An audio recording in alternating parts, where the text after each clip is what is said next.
The first question I really have for you is, who is Jennifer Lewis? What should people know about you? So I'm a mental health worker day to day. That has definitely been something that has helped me get my foot in the door with a lot of voters. Is so many people are struggling with mental health issues, if not themselves, which I would dare to guess most people are. They have a friend or a family member dealing with mental health issues. So that has been something that has really allowed me to kind of get that first foot in the door and talk to voters, not just about mental health, but all the other issues and priorities that I have. I was born and raised on a dairy farm, so I have a strong passion for protecting our family farms. And here in my community, I'm extremely active volunteering with different organizations because I do believe that giving back to your community is a responsibility of living in your community. I'm a foster mom with cats and kittens, with Cat's Cradle. And so I'm just, I'm a farmer, a farm girl, a mental health worker, and someone that's really active and involved in their community. And because of all those things, I'm really passionate to get to Washington and change a lot of the things that I see when I'm out doing all of this work, because there are so many ways that we can make things better for the people of the 6th District. People don't need to needlessly suffer. We can make things better for a lot of folks. Awesome. And, why did you decide to run against Representative Ben Cline? Honestly, I've always thought I was going to run for office. I think I've been writing about it in my diary since 5th grade. About 5th grade, my aunt ran for mayor of the town next to mine, and she won and she served. And so from a very young age, I saw a woman in my family, running the town, running the city. So I was always really interested in running for office. I didn't think it would necessarily come until later on in my life, but things are just a mess right now. And I just think that the folks in the 6th District deserve a better representative who will really listen to folks. Our campaign is grassroots. We don't have a ton of money.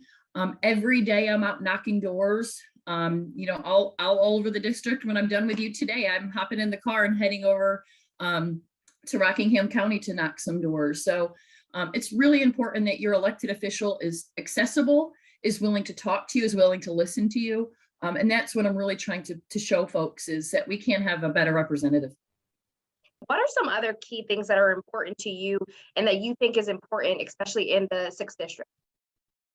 So, I could get on my soapbox about my priorities, but what I really want to talk about is the priorities that I'm hearing when I'm knocking those doors. Like I said, I'm out every day knocking doors. And across the 6th District, the #1 issue for voters this year is democracy, is literally saving our democracy. I talked to a guy yesterday.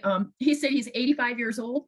And this was in, where was I yesterday? In Churchville, which is in Augusta County. And this man says, I'm 85 years old. I've never seen my country look like this before, that he is so afraid for his great grandchildren. And several people, not just women, but several people have talked about abortion access, and how terrified they are that their daughters, their granddaughters, their great grandchildren don't have the same abortion access that they had. So they're seeing all these rights kind of go away for certain individuals and certain populations that it's really terrifying for folks. So, again, when I'm knocking doors, I don't just talk to Democrats. I'm talking to Republicans, Democrats, independents, and everyone in between and on the outskirts. And repeatedly, it is coming up that people are just terrified that we have a current representative who, didn't vote to certify the election. People are really upset about that. And people are really concerned about current Congressman Ben Cline's allegiances and where his priorities really fall. And so I hope folks really consider the options on the table this year and how serious this is, that we have a current representative who falls right along with Marjorie Taylor Greene.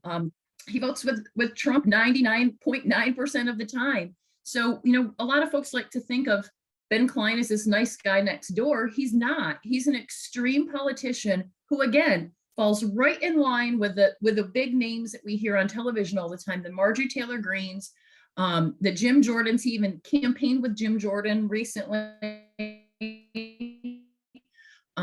So he's not the good guy next door. He might look like it, but when he gets into office and he has that power, he's directly voting against you and against your best interest, and he's hurting you.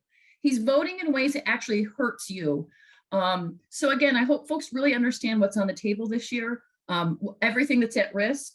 And I kind of have this joke with Republicans that, this seat comes up for election every 2 years. So if you vote for me this year, get me in office. If you don't like me, and you don't like what I'm doing, vote against me in 2 years, but give me 2 years to prove that I can be a better representative than Ben Klein. Amazing. And you actually answered my second to last question, was why are you the person that people should vote for? So I guess my last question for you, I'm opening the floor up, whatever last message you want to get out before election day next week, go for it. I guess I would just reiterate everything I've said before. It's, at the end of the day, most voters all want the same thing. They want safety and security for their friends and their family. How we get there might be different, but I have shown and proven time and time again, I'm willing to have these conversations with people who are outside my bubble. I am purposely reaching out to people who don't agree with me, because at the end of our conversation, we end up figuring out we agree on way more than we disagree on.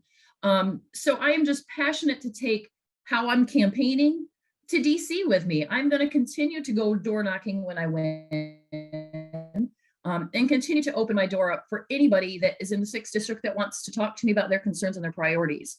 And that's something that we don't get with Congressman Ben Klein. He literally will not speak to someone that he does not agree with. And because we live in such a typical red district, he doesn't have to talk to people outside of his bubble. But I am actually honored to. I believe that, talking to people that don't always agree with me makes me a better politician and a better representative, because again, we all kind of have these same basic priorities. The solutions are different, but everybody comes with a different idea, and you never know what somebody who might think completely opposite of you might come with the best solution of them all. So to close anybody out is just unfair. It's against democracy. And again, I think that's the biggest thing on the ballot this year is literally democracy and where this country is heading. So I just encourage folks to get out there and vote. They can go to their voter, the registrar's office until Friday and early vote. And then we have early voting on Saturday. And then of course, election day, which is 1 week from today on next Tuesday. Awesome. Thank you so much. I really appreciate, once again, you taking the time with speaking with me.